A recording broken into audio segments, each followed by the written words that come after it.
So maybe we could start with, can you tell me who you are? And I know you work with Choice and Dignity and kind of what Choice and Dignity is and how you came to join them. Yeah. Well, my name's Jim Schultz.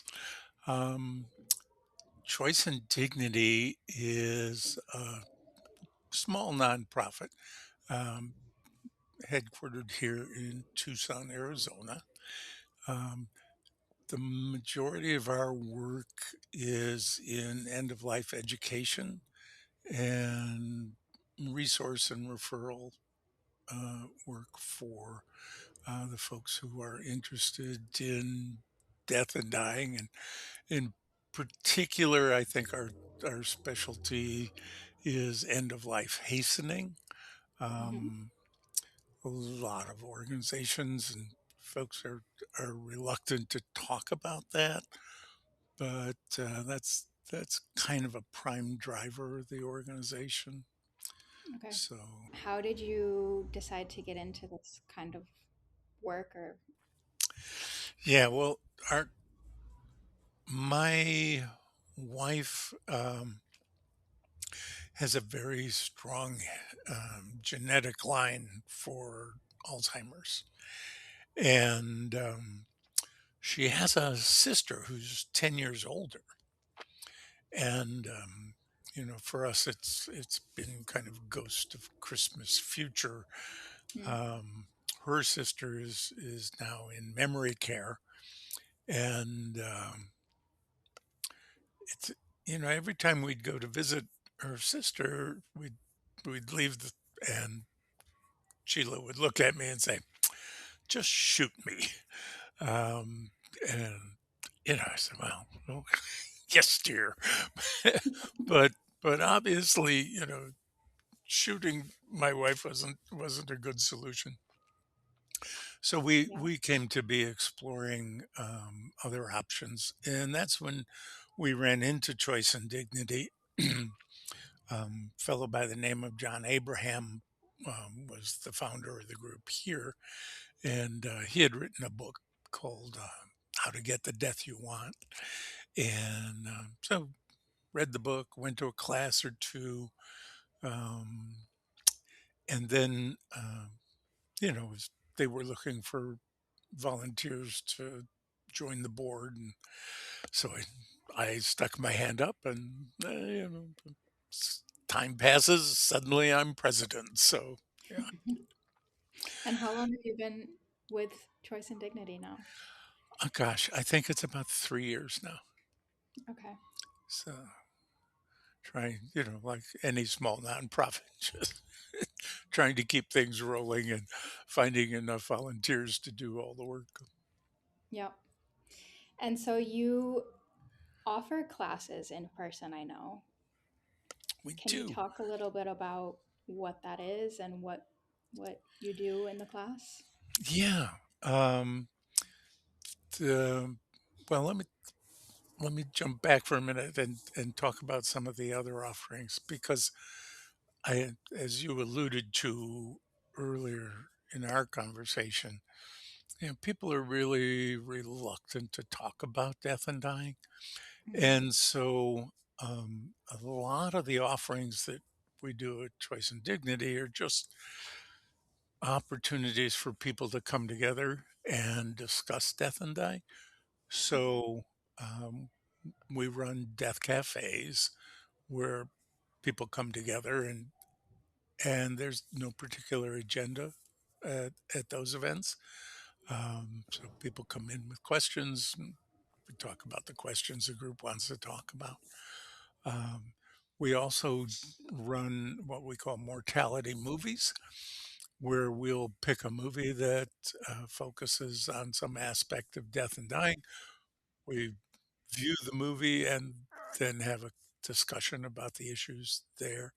So these are all, um, I kind of phrase it as a death positive environment. We'd like people to be able to talk about death as easily as they talk about the weather. Hmm. Um, we've also been doing a book club We tried to do that online since most of our stuff is face to face here in Tucson, and we were hoping to do activities that we have like 600 people on the mailing list, and they're all around the country. So we wanted to do something in a broader realm that could attract more people. That hasn't worked very well. We Yeah. always end up with more board members than participants, but we're giving it a few more tries before we throw it out. But um, back to your initial question here, the class we run is the kind of total soup to nuts educational event. Um, it, it's titled "How to Get the Death You Want" after John's book. The first class is kind of a get to know you. Who's here, why are they here, issues that people are having, and then we look at a bit of the history of the right to die movement around the world, and particularly in the United States. The second that I mentioned, there were 5 classes in total. They run Hmm. 2 hours apiece. Okay. The second class is uh, focused on advanced directives. Okay. So we discuss the kinds of advanced directives that there are, um, how to fill out the forms, and such, how to register the forms here in Arizona, because there's a state database of advanced directives. Um, so there's a lot of technical stuff. We generally have an estate planning attorney attend that session, because those questions inevitably are interwoven with the topic area. Hmm. Um, the third session is on medical advocacy. So, of course, one of the advanced directives you want to have is to choose somebody who will be your medical power of attorney or agent, whatever they're called in your particular area.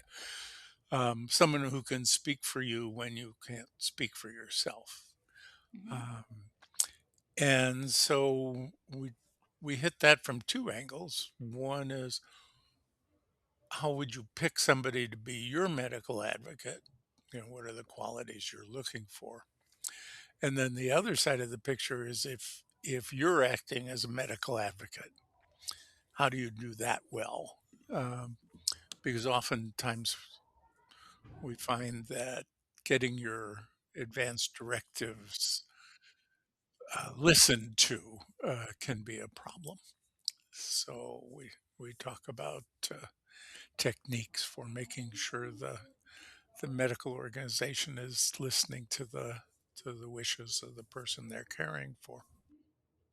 Um, the the fourth class is one on focuses on communication. So making sure your family knows what you want, and making sure your medical group uh, providers know what you want.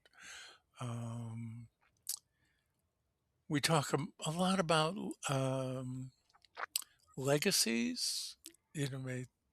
How do you close up your life and uh, do it effectively and leave the the messages behind for the future generations that you'd like them to have. And then the last class is the one where we talk about end of life hastening and the methods that are available to do that. Okay. So that gives people a full measure of death or dying. And are people that attend, is it usually just the person who wants to die or will be dying soon, or do they often come with a spouse or family members?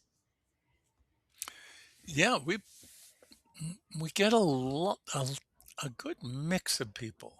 I mean, Okay. typically they're older, um, but not always. We get a lot of couples, which are Okay. great. Um, but we also get um, a, a group we call solo agers. Hmm. Um, they're people who are aging and are pretty much alone. So no family, either no family or no family nearby. Okay. Um, and it's quite a big population actually. Hmm. And end of life things get more difficult when you don't have somebody to be at your side there. So Hmm. uh, frequently that those people will populate the classes. The last session that you have is end of life hastening. Yeah. Are people joining because they want that mostly, or are they joining because they want to just get everything prepared and that just also happens to be one of the sessions? That's a good question. We have a lot of people. I can't give you a percentage, um, who really just want to come to the fifth class, Okay. and we really don't let them do that because um, there's oh, how do I say this? We feel responsible that people think through an exit plan, Hmm. um, and it has a lot of pieces to it, um, especially the communication pieces. I think, I mean, the advance directives and the medical advocacy rules are important because you make a plan and God laughs. That's the kind of you don't know what's going to happen or how you're going to end up. Um, so it's important that people can act on your behalf. But um, it it's there's somebody who's just published a book on one of those end of life planners, Jill Mastriani. Have you run into her? She's Not an yet. estate planning attorney Okay. who also does the whole end of life thing. And um, I think it was her that said, end of life planning is a gift that you leave your loved ones. Um, Hmm. and so that's kind of the underlying philosophy. We don't want people leaving a mess behind. Hmm. So we encourage them to think through all the parts and pieces of their exit. Um, Now, on the other hand, we have people who come for the first four sessions and don't want to participate in the fifth session. Okay. Oftentimes it's a matter of a religious stricture where they can't morally participate in hastening their lives out. Well, that's fine too. End of life hastening, is that the same as medical aid in dying, or is that different? Um, Medical aid in dying certainly is a form of end of life hastening. Okay. The problem with medical aid in dying is it's pretty prescribed. Um, First off, it has lots of rules uh, that made it possible to get it accepted in Hmm. the United States, but not in the entire United States, but in the 14 jurisdictions you can do it. Um, but it requires that you be designated as being within 6 months of death. Okay. And there are lots of other things there. There's a lot of medical involvement, as they call it, Hmm. medical aid in dying. So a doctor has to say you're within 6 months, and then maybe another doctor has to agree with that, Hmm. and maybe you need a psychiatric evaluation. So, in an effort to prevent suffering at the end of life, medical aid and dying is terrific, Hmm. but it's incomplete because there are a lot of people who are currently suffering or going, to be suffering as they see the path they're on, and they can't avail themselves of medical aid and dying. So, it's a terrific tool for those who need it. It's just an incomplete tool. Hmm. So we're, as an organization, willing to um, share with people information about other ways in which they might hasten their life's end should they not be either in a geography where they can access medical aid and dying, or if they have a condition that doesn't qualify for medical aid and dying and yet still has them suffering.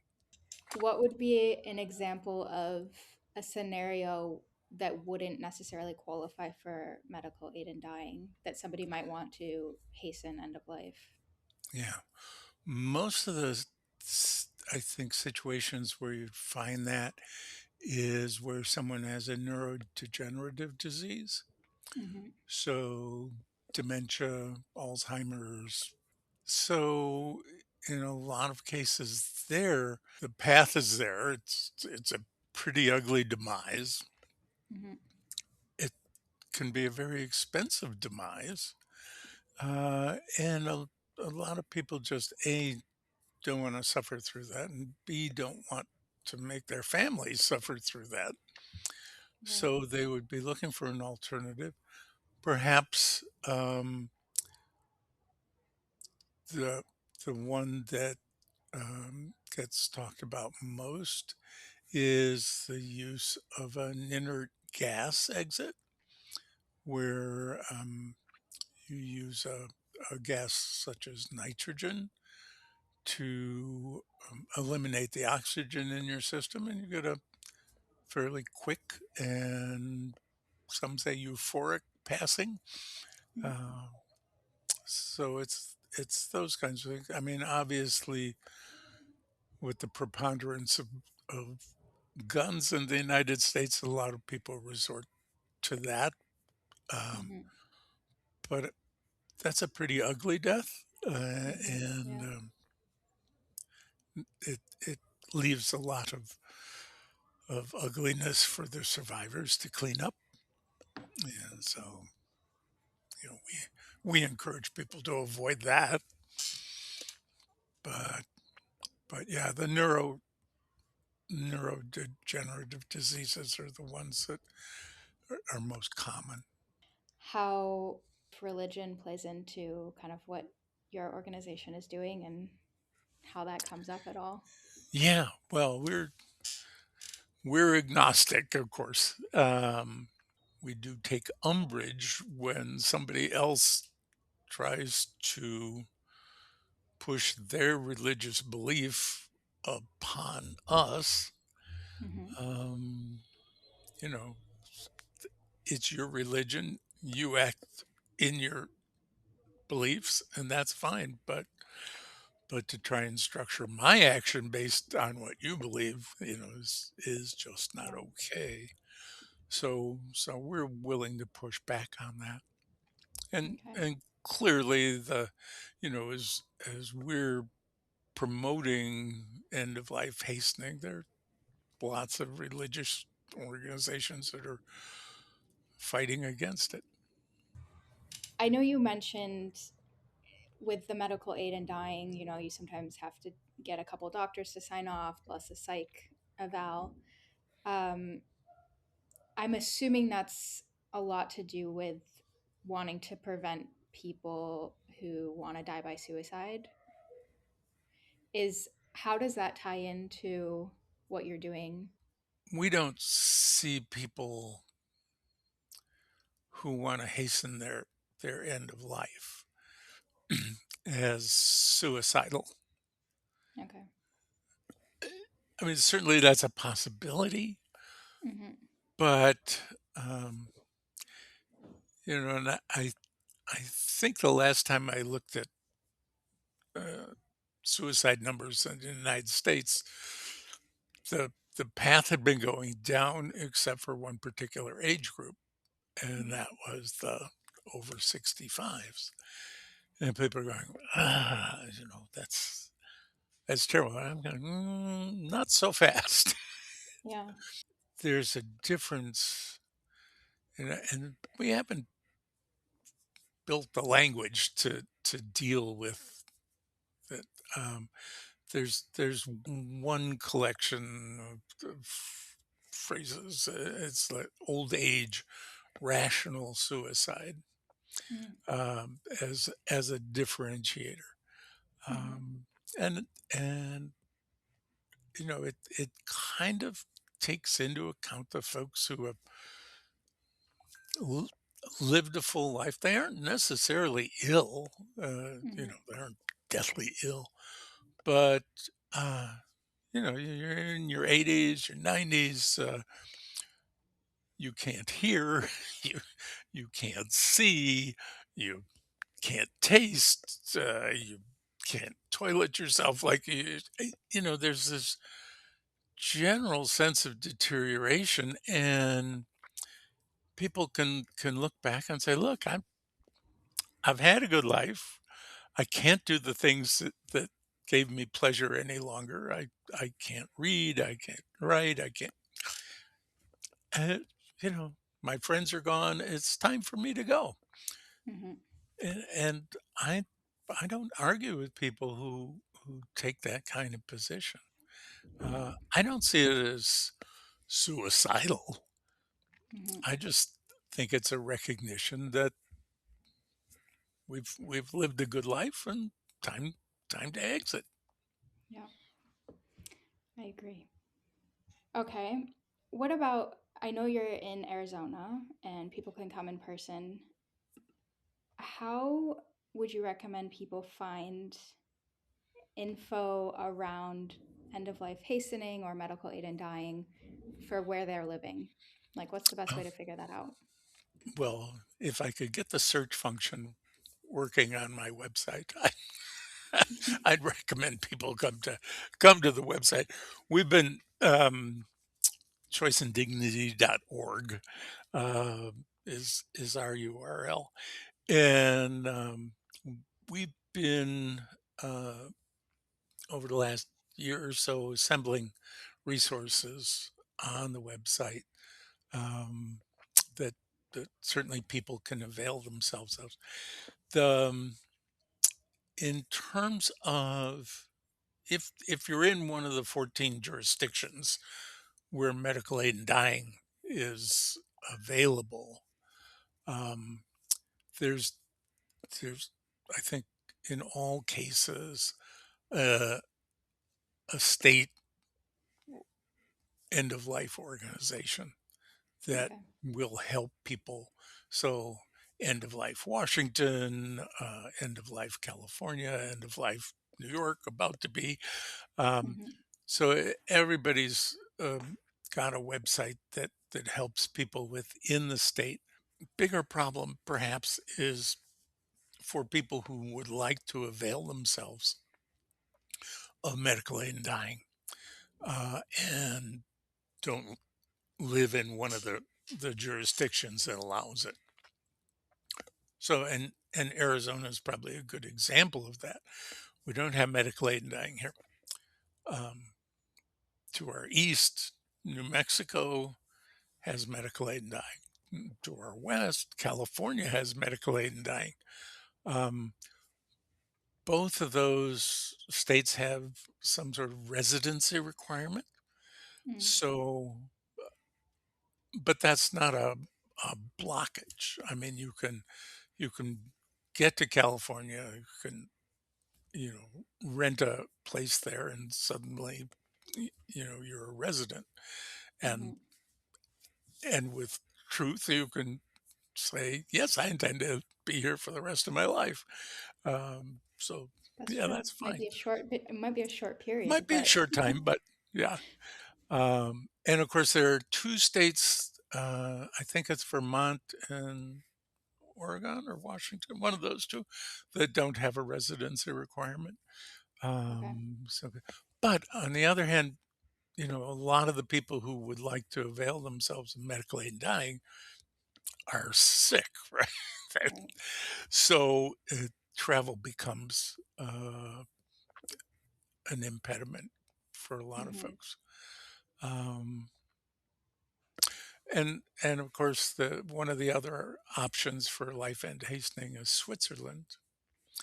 Another Um, one of my questions on the yeah, list. I knew you'd be coming to Switzerland. So, um, and Switzerland's great. Um, it's not a slam dunk. I mean, there are several organizations in Switzerland that help with what they call physician assisted suicide. Um, it's it's less restrictive in many ways. I mean, you don't have to be dying Okay. to take advantage of it in Switzerland. Um, there's still a medical um, piece to it. I mean, you have to be adjudged as mentally um, capable of making decisions, and there's an application process, and the whole schmear complications of what do you do with the body, and are you accompanied by someone, Hmm. and it's expensive. Yeah. Um, it can be 15, $20,000 for both the services of the uh, organization there and the travel and hotels and such. So it's a nice option, but it's kind of an elite option, if you will. Your average Right. Joe or Jane on the street not necessarily going to be able to afford a Swiss exit. Yeah. Um, Plus, I guess to your point of if you're sick already, like that's even more travel than yeah, going somewhere in the US. yeah. I mean, we went to Switzerland once. I think it was like 13 hours of flying time from here. So, it's a load. On the other hand, um, you don't have to be deathly ill to qualify there. So Hmm. that's an advantage. Okay.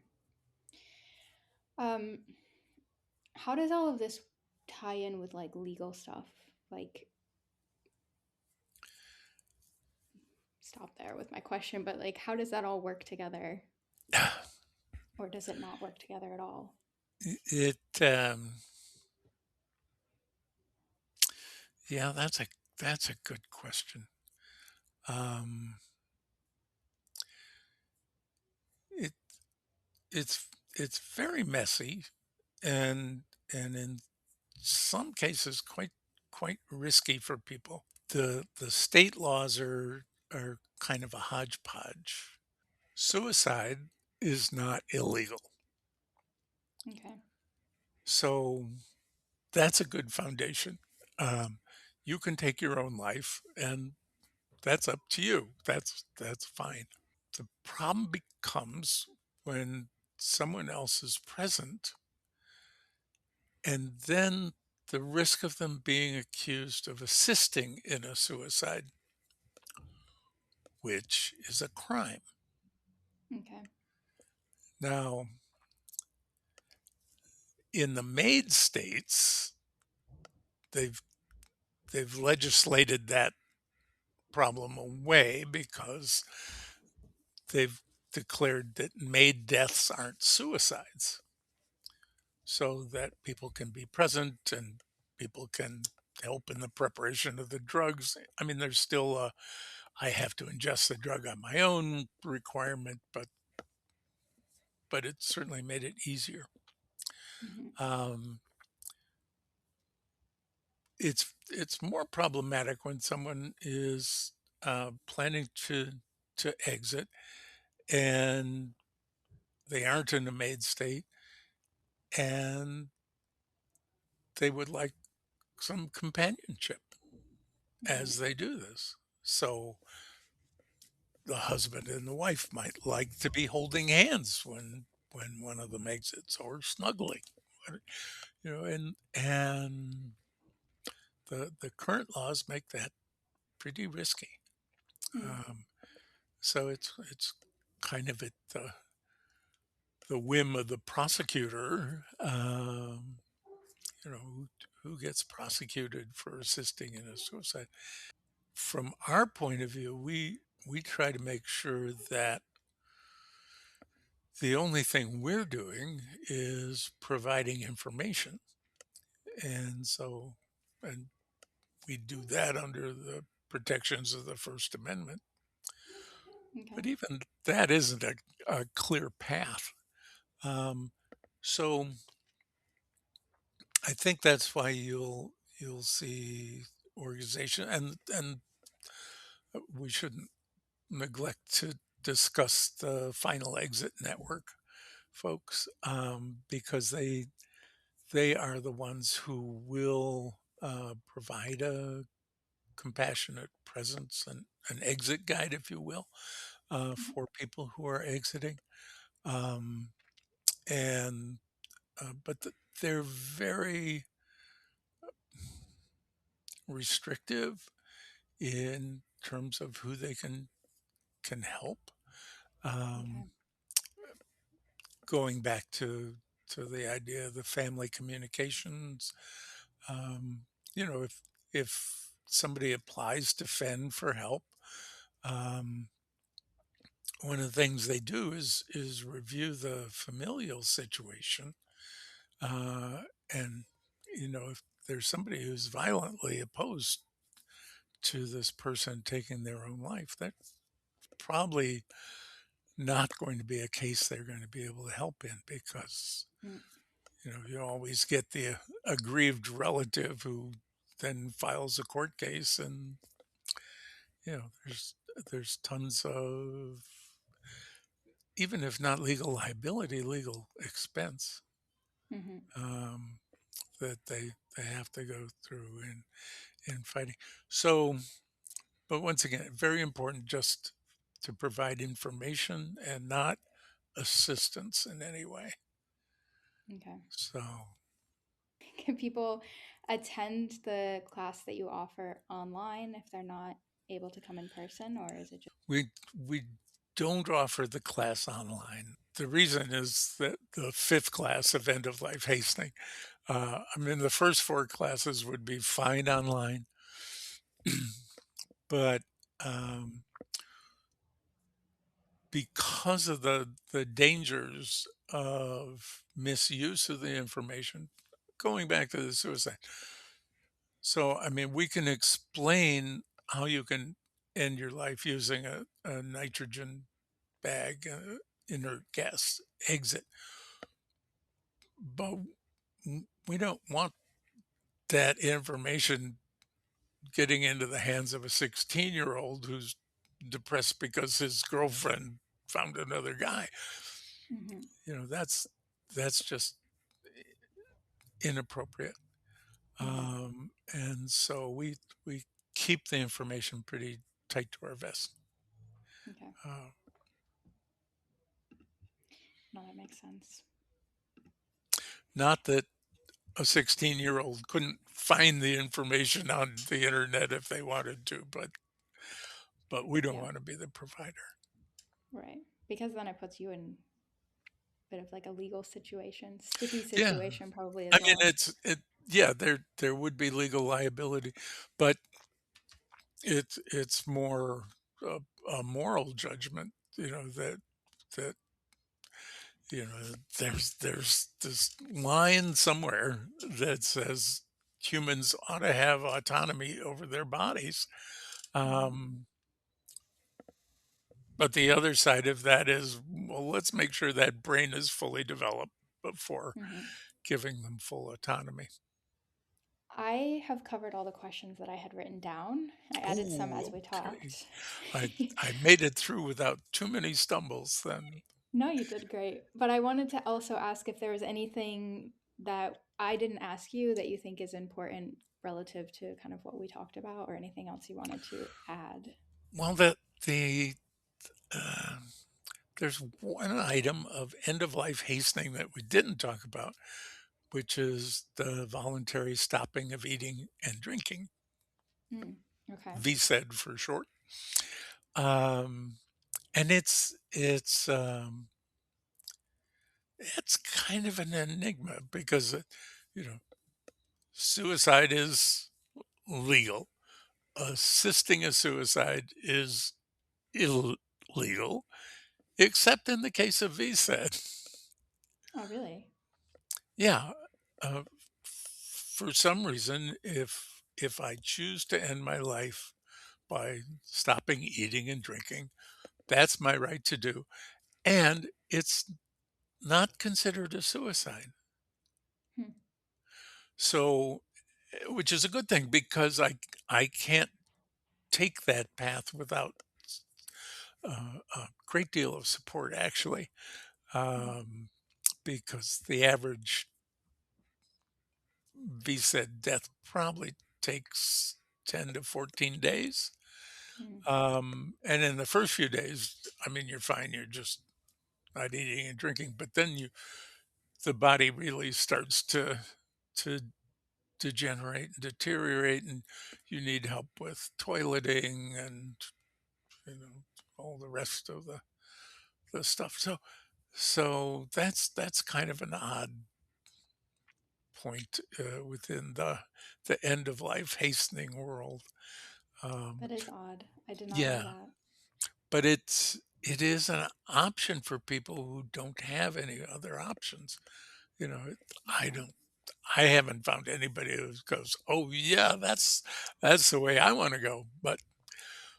But if it's a Yeah. matter of suffering for months versus suffering for a week and a half, yeah, Right. Yeah, I feel like that's how a lot of things are. When you start to like dig into the logic behind the decision of why something is the way it is, sometimes I'm like, how did this doesn't how did really that add happen? up? Doesn't really make sense. How did we not think about it this way? Yeah, so another mystery. Yeah. Okay, interesting. In the answer I gave you about resources, um, I talked about choice and dignity, but I didn't talk about some of the other. Um, so Fenn's website has a lot of good resources, Okay. and I'm particularly enamored of Compassion and Choices website.